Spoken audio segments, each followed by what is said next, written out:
Para nosotros, digamos, todo este conjunto de instituciones debió ser producto de un diálogo entre el Congreso de la República y el Ejecutivo para generar, digamos, un balance adecuado de ambos poderes, no uno que se sobreponga sobre otro, no que el Congreso quiera ejercer una lógica de dictadura parlamentaria como lamentablemente hemos vivido en los últimos años. Estamos conectados, señora Magariño, con Ruth Luque, vocera en el Congreso, congresista y vocero de la bancada de Juntos por el Perú, que ha propuesto la instalación de la subcomisión de acusaciones constitucionales, pero también han propuesto un proyecto de ley para regular la vacancia presidencial por incapacidad moral. Ruth, muy buenos días. Muy buenos días, Nicolás, ¿cómo estás? Te saludo desde Cusco. Ruth, cuéntanos por favor en qué consiste para empezar este proyecto sobre el tema de la vacancia. ¿Es otro proyecto de desarrollo constitucional como el que se propuso sobre el tema de la cuestión de confianza? No, esta es una iniciativa legislativa impulsada por nuestro colega Edgar Raimundo, integrante de la bancada.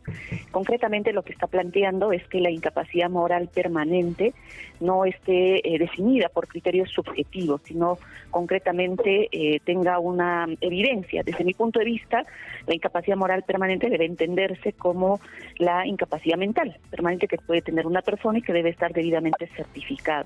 La razón de esta iniciativa y que ha motivado al congresista Edgar Raimundo, que es el autor de esta iniciativa, es precisamente a raíz de este debate que se ha realizado por la cuestión de confianza, donde lo que se ha planteado desde un sector de organizaciones políticas es que lo que se quiere es preservar la institucionalidad. Nuestra postura como bancada es que la institucionalidad, Nicolás, se va a preservar en la medida que podamos tratar de manera adecuada el conjunto de todas las instituciones, tanto los de la censura, los de la vacancia, especialmente este tema de la incapacidad moral permanente, que precisamente en los últimos años fue manejada y manipulada de manera subjetiva para vacar un presidente. Entonces, a razón de ello, obedece la iniciativa legislativa presentada por el congresista Edgar Raimundo y que evidentemente está respaldada por nuestra bancada, pero que además, Nicolás, digamos, con el caso de la cuestión de confianza que hace poquito se aprobó el sábado por la Comisión de Constitución, nos parece que quiebra el principio de equilibrio de poderes. De hecho, se han pronunciado el ministro de Justicia, la premier Mirta Vázquez, y creo que no contribuye a esta vocación de diálogo democrático que deberíamos tener, donde necesitamos respetar tanto las facultades que tiene el Ejecutivo como el Congreso de la República, seguramente. Pero Ruth, lo que ustedes proponen es que esto se introduzca al debate como un proyecto de modificación constitucional, para lo cual se requeriría la votación en 2 legislaturas ordinarias. No, en el debate previo que hemos tenido, que el congresista Edgar Raimundo ha venido realizando, dialogando con distintos especialistas, han habido 2 posturas. Uno, que puede ser vía una reforma constitucional o puede ser vía una propuesta de desarrollo. Finalmente nosotros la iniciativa que se presenta, que sea una ley de desarrollo, que lo que intenta es definir a qué nos estaríamos refiriendo cuando estamos frente a una incapacidad moral permanente, ¿no? Que es que concretamente no se base por criterios subjetivos, que esté debidamente certificada por una autoridad competente, digamos, para que esto no sea porque mira, Nicolás, ¿qué cosa puede ser una incapacidad moral permanente? Pueden significar muchísimas cosas, puede prestarse a aspectos evidentemente subjetivos que no pueden ser lo mismo que yo piense al otro, entonces eso no puede suceder, y creo que también obedece a un mandato que el propio Tribunal Constitucional dio cuando se emitió esta sentencia, y que dijo que esto tenía que estar adecuadamente desarrollado por el Congreso de la República. Ahora, sin embargo, o sea, ¿esto qué va a hacer, digamos, para igualar el terreno, como se dice? Porque acá, seamos sinceros, congresistas, lo que acá está en discusión es que unos quieren cerrar el Congreso y los otros quieren vacar al presidente. El problema es que los que quieren vacar al presidente no tocan el tema de la vacancia, sino se refieren solo a la incapacidad moral, y los que no descartan la posibilidad del cierre del Congreso, de lo único que hablan es de la vacancia. Entonces, cuando en realidad los 2 temas son problemas. Los 2, o sea, no pueden ser tomados de manera separada y puestos como prioridad solo por las circunstancias políticas. Estamos hablando de reglas de juego que deben normar el futuro de la República, ¿no? no el Nosotros momento. durante el debate, durante el debate de la Comisión de Constitución, nuestra bancada fue muy clara en este tema, ¿no? Si nosotros queremos regular, redefinir, aclarar mejor todo el conjunto de instituciones que tienen que ver con el equilibrio de poderes, no se puede discutir esto de manera diferenciada, tiene que discutirse y debatirse de manera conjunta, porque creo que eso también transmite un mensaje de vocación, de respeto al Estado de Derecho, y para no estar en esta lógica de jaloneo, ¿no es cierto?, donde por un lado se han soltado voces de posible vacancia, se han incluso señalado que van a ir a censurarse ministro por ministro, que ha venido concretamente desde el Congreso de la República. Nos parece más bien por lo menos desde nuestra bancada, que el presidente de la República ha ido teniendo mensajes de decirlo de manera muy concreta, que por encima de todos los problemas y diferencias que pueden haber, el país está primero. Entonces, para nosotros, digamos, todo este conjunto de instituciones debió ser producto de un diálogo entre el Congreso de la República y el Ejecutivo para generar, digamos, un balance adecuado de ambos poderes, no uno que se sobreponga sobre otro, no que el Congreso quiera ejercer una lógica de dictadura parlamentaria, como lamentablemente hemos vivido en los últimos años, donde el Congreso es visto, Nicolás, hay que señalarlo por la población, como una institución obstruccionista que no está dejando avanzar, que lo que se ha concentrado es la conformación de comisiones, de un conjunto de comisiones investigadoras, ¿no? Y que alrededor, creo que son 17, que hay informes ahí al respecto, que ni siquiera están demostrando porque están funcionando. Entonces creo que necesitamos ahí también que las palabras, ¿no?, de vocación, de trabajo por el país, se traduzcan también en una agenda legislativa común de normas, de trabajo de fiscalización que beneficie a la población. Claro, pero el problema que hay acá es el siguiente.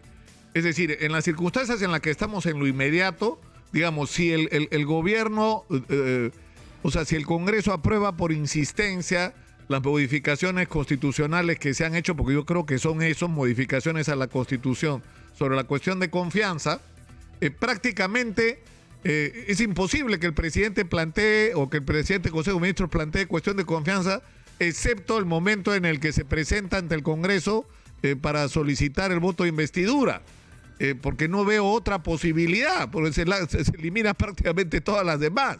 Sin embargo, en este momento, con eso, ¿qué es lo que ocurre? Que para ponernos en la actualidad, el presidente Castillo no podría pedir voto de confianza, pero el Congreso sí podría vacar al presidente con el solo requisito de tener 87 votos.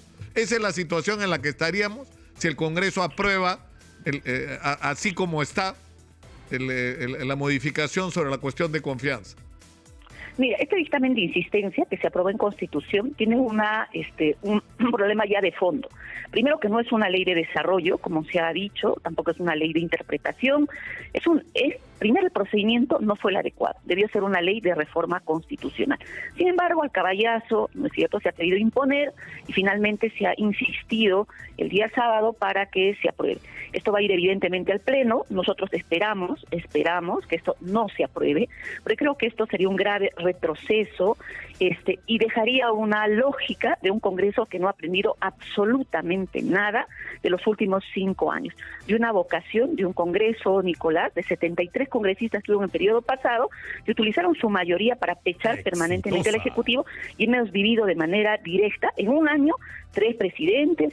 Se ha generado esta crisis gravísima con la muerte de Inti, de Brian, heridos, un enfrentamiento, una población que se ha tenido que movilizar para defender la democracia. Entonces, yo demandaríamos que esto no se produzca y que retomemos la vocación de diálogo democrático, de gesto que lo ha realizado el propio presidente de la República. Pero yo creo, congresista, sinceramente, que acá faltan dos cosas. Primero, reconocer que acá se está hablando de modificaciones constitucionales y que el artículo 206 establece cuáles son los procedimientos para modificar la Constitución, que son 2 legislaturas ordinarias, donde se tiene que someter a votación.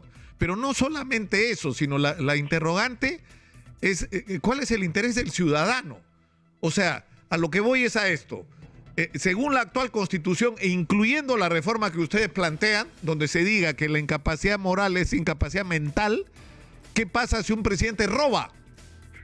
Según la actual Constitución, no lo podemos acusar. Ni siquiera si el presidente comete homicidio, no lo podemos acusar, porque eso nos lo prohíbe la Constitución. Eso está mal. Igual que el tema en relación al Congreso. Es decir, ¿qué pasa cuando un Congreso no cumple las funciones ni responde? Es decir, tiene que haber mecanismos de control ciudadano. En otros países hay la renovación por tercios, por ejemplo, ¿no es cierto? Cada cierto tiempo se renueva una parte del Congreso y de esa manera los ciudadanos tienen la posibilidad de renovarlo, quitarle la confianza a los congresistas que han elegido. Los ciudadanos. Entonces, ¿por qué no se introduce el tema de nosotros, los ciudadanos, en esta discusión entre la mayoría y la oposición o entre la izquierda y la derecha? ¿Qué tal se introduce la discusión del interés ciudadano? ¿Qué podemos hacer los ciudadanos para controlar al Congreso y para sacar al presidente cuando el presidente nos traiciona? ¿Qué mecanismos nos ofrecen? Democrático. Exitosa. Evidentemente, digamos, todo este conjunto de temas requeriría un proceso de mayor reforma institucional, ¿no? Y de reforma política que lamentablemente en nuestro país no hemos realizado y que hemos estado respondiendo en función a crisis. Y creo que ese es el mayor problema que tenemos, ¿no? Respondemos de manera coyuntural, se pecha por un lado, se responde. Creo que ese lamentablemente es la consecuencia de un conjunto de instituciones debilitadas que en este momento estamos. Un ejemplo concreto es el Tribunal Constitucional, que tú sabes bien, estamos en un proceso de elección, se ha querido aprobar un cronograma ajustadísimo hasta diciembre. El presidente no prosperó porque violaba el propio reglamento, pero incluso en este proceso nomás del TC, como para poner un ejemplo, muchos nos hemos preguntado cómo superamos ya 2 procesos fallidos que han sido altamente cuestionados y que tú lo estás señalando, ¿no? Donde requerimos de mayores herramientas para que la población ciudadana participe, vigile, se fortalezca su veeduría ciudadana, se fortalezca el proceso de control ciudadano, que para mí es fundamental. De hecho, nuestra bancada, por ejemplo, en el caso del proceso de selección de magistrados del Tribunal Constitucional, propuso que se prevea de manera mucho más clara cómo evidenciamos los mecanismos de participación ciudadana. Es decir, en qué etapas del proceso hacemos que la población participe. No para que elija, bueno, eso sería una democracia, digamos, ideal, pero por lo menos para que en el proceso se evidencie ese proceso de participación. Una propuesta para nosotros fue, por ejemplo, que tenga la posibilidad de tachar, ¿no? Frente a candidatos que por su trayectoria, en fin, por un conjunto de acciones, no sea la persona idónea, adecuada para ejercer el cargo. Por ejemplo, hemos planteado un conjunto de esos. 2, el tema de las veedurías ciudadanas, que durante todo el proceso no puedan participar, hay una difusión permanente y que incluso en algunas situaciones puedan ser objeto de cuestionamientos, porque a veces, digamos, las objeciones que se presentan sobre un funcionario a veces no surgen en el momento del nombramiento, a veces surgen después. En fin, lo hemos vivido además como país.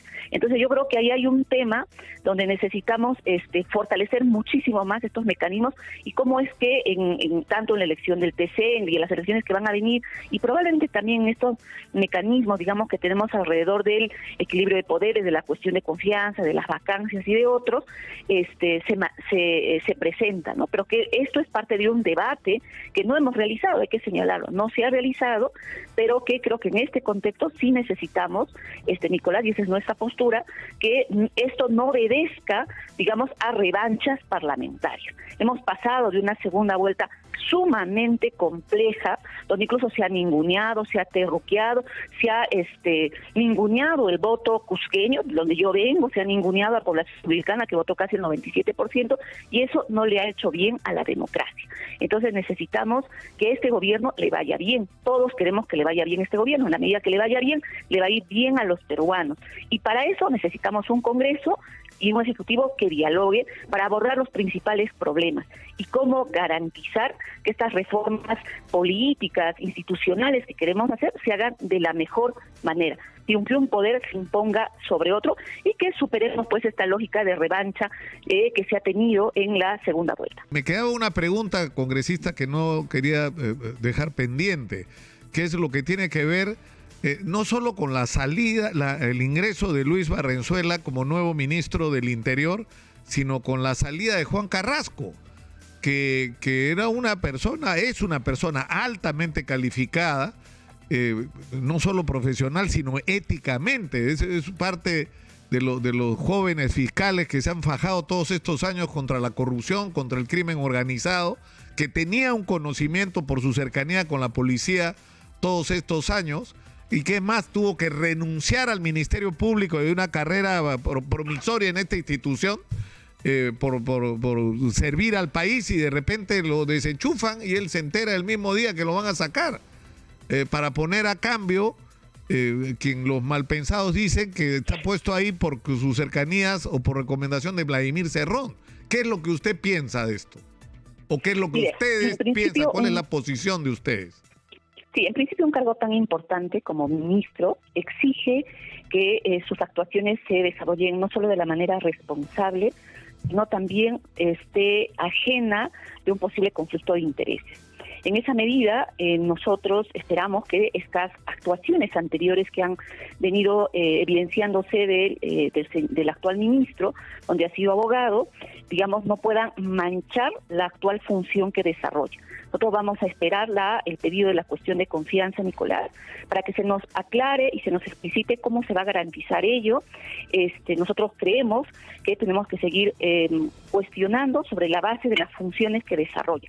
Evidentemente hay un tema que se necesita aclarar, esperamos las explicaciones que dé el mismo ministro, también la que pueda dar la premier, en este caso la señora Mirta Vázquez, para nosotros como bancada. Nosotros no hemos todavía desarrollado una posición como bancada, tampoco hemos realizado al interior un diálogo al interior de nuestras organizaciones políticas, pero por el momento consideramos que creemos que debería ser, digamos, el proceso para tomar una posición y escuchar las explicaciones del caso.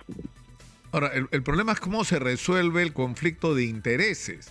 Es decir, lo que ha dicho el ministro Luis Barranzuela es que él no sé si pidió licencia, renunciado, en todo caso, digamos, no está participando en las actividades del estudio del que es socio, junto con el doctor Raúl Noblecilla, pero los principales clientes de este estudio han sido Perú Libre, Vladimir Cerrón, el propio Guido Bellido, ¿no? Entonces, ¿cómo se va a manejar esto? Es decir, es el ministro que en su condición de ministro del Interior, de quien depende la Policía Nacional, quien en determinado momento no solo tiene que participar en las investigaciones, la policía, sobre los casos en los que está implicado Vladimir Cerrón, sino en el caso, es más, ya ahora hay un problema. Tienen que capturar a este señor Arturo Cárdenas, conocido como Pinturita y brazo derecho de Vladimir Cerrón. ¿Y qué es lo que va a primar ahí? ¿No es cierto? ¿No? Sí, no, mire, sobre las decisiones que está haciendo el Ministerio Público, ahí nosotros tenemos una posición clara, nosotros tenemos que respetar la autonomía. El Ministerio Público ha venido desarrollando una labor de investigación independiente, el Poder Judicial, eso es parte de la función que haga, y la policía tiene que auxiliar, apoya en el trabajo de investigación. Yo creo que en el caso concreto del ministro, tendremos que ver sobre la base de los hechos concretos cómo es que se garantiza que no se genere ese conflicto de intereses. Así que será fundamental las explicaciones que él también dé, pero también la premier, la señora Mirta Vázquez, que creo que es fundamental, es parte de su gabinete, va a hacer un pedido de cuestión de confianza, donde es claro que este es un tema que va a ser también seguramente preguntado por un conjunto, por otros congresistas. Pero nosotros, Nicolás, vamos a ser muy responsables en este tema, queremos saber sobre la base de las funciones, cómo es que se va a garantizar ello. Creo que la seguridad, lo estamos viendo a través de datos, hechos concretos, es fundamental en nuestro país. Se requiere continuar con el trabajo que ha iniciado el anterior ministro, hay creo que acciones importantes que se han estado lanzando y se necesita reforzar, dar una imagen que la seguridad ciudadana es fundamental para nuestro país en este contexto donde ha crecido la delincuencia, se necesita trabajo y se necesita además trabajo articulado entre todos los sectores, gobiernos locales, también congresistas, que seguro desde el lado legislativo podremos fortalecer e impulsar una agenda legislativa en este tema. Congresista, le agradezco mucho por esta conversación. Ha sido muy amable. Muy buenos días. Muchas gracias. Un saludo desde Cusco.